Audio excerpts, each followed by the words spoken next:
नमस्कार दोस्तों, स्वागत है मेरे YouTube चैनल कथा कहानी में। आज मैं बहुत ही सुंदर तुलसी माता की व्रत कथा सुनाने जा रही हूँ।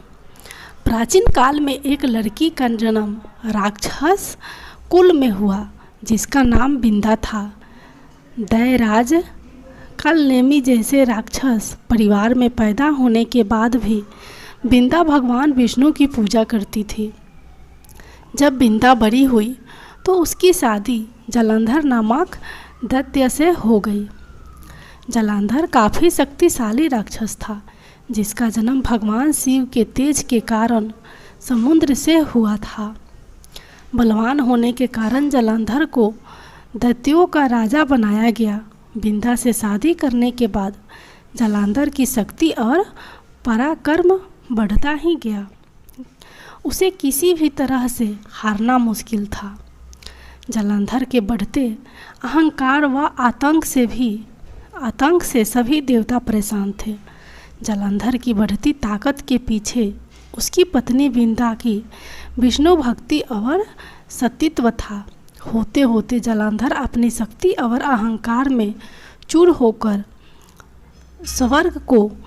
स्वर्ग की देवियों पर काबू पाने की कोशिश करने लगा। इसी दौरान एक बार उसने माता लक्ष्मी को पाने का प्रयास किया, परंतु समुद्र से जन्म लेने के कारण माता लक्ष्मी ने उसे अपना भाई मान लिया।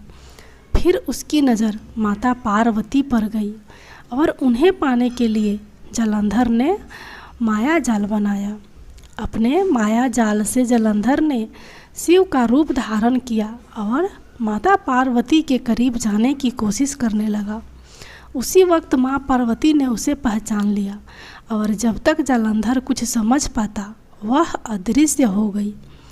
जलंधर के इस दुर्व्यवहार से पार्वती जी को काफ़ी गुस्सा आया और इसी पूरी घटना के बारे में उन्होंने भगवान विष्णु को बताया। इधर जलंधर भगवान शिव से पार्वती जी को पाने के लिए कैलाश पर्वत पर युद्ध कर रहा था। तभी भगवान विष्णु ने जलंधर को सबक सिखाने की ठानी। सभी को पता था कि जलंधर अपनी पत्नी के पूजा पाठ और सतीत्व की वजह से ही अजय हुआ है। ऐसे में भगवान विष्णु ने जलंधर को हराने के लिए उसकी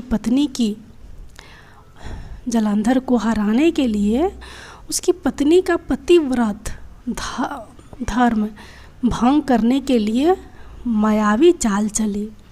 भगवान विष्णु एक साधु का रूप धारण करके बिंदा से वह वन में मिलने पहुँचे। उनके साथ दो मायावी राक्षस भी थे जिन्हें देखते ही बिंदा डर गई। तभी भगवान विष्णु ने उन दोनों राक्षसों का बिंदा के सामने ही वध कर दिया। बिंदा ये देख समझ गई कि ये कोई आम व्यक्ति नहीं है।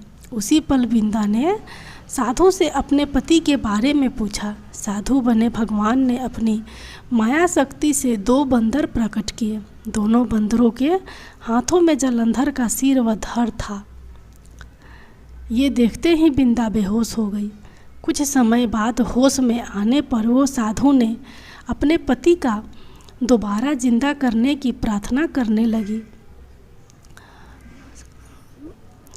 बिंदा की विनती सुन उसके आँखों के सामने साधु ने अपनी माया से जलंधर के कटे हुए शरीर के हिस्सों को जोड़ दिया और स्वयं उस शरीर में समा गए।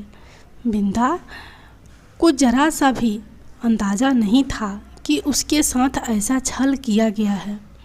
जलंधर का रूप धारण किए विष्णु जी को बिंदा अपना पति समझकर रहने लगी।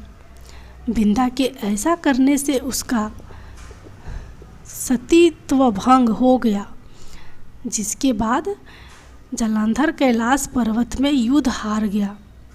जब बिंदा को यह सच पता चला तो उसने गुस्से में भगवान विष्णु को पत्थर बनने का श्राप दे दिया। इस घटना के बाद बिंदा स्वयं सती हो गई। जिस स्थान पर वह भस्म हुई वहाँ तुलसी का पौधा प्रकट हुआ। विष्णु भगवान बिंदा की पति भक्ति से प्रसन्न हुए और उन्होंने कहा, हे वृंदा, तुम्हारी पति भक्ति देखने के बाद तुम मुझे प्रिय लगने लगी हो। अब सदैव तुम मेरे साथ तुलसी के रूप में रहोगी। तुम्हारे तुलसी रूप का जो भी व्यक्ति मेरे शालिग्राम के साथ विवाह कराएगा उसे 1000 गुना यश व पुण्य प्राप्त होगा। जिस भी मनुष्य के घर तुलसी का वास होगा उस घर में कभी भी असमय एवं दूत नहीं आएंगे। आगे भगवान ने कहा, तुलसी के पौधे की पूजा करने वालों को गंगा व नर्मदा में स्नान करने के बराबर पुण्य प्राप्त होगा। संसार में चाहे कोई भी मनुष्य कितना भी दुष्ट क्यों ना हो, कितने भी पाप क्यों ना किए हो, मृत्यु के दौरान उसके मुंह में तुलसी और गंगा जल अवश्य दिया जाएगा। इससे वह अपने पापों से मुक्त होकर वैकुंठ धाम जाएगा।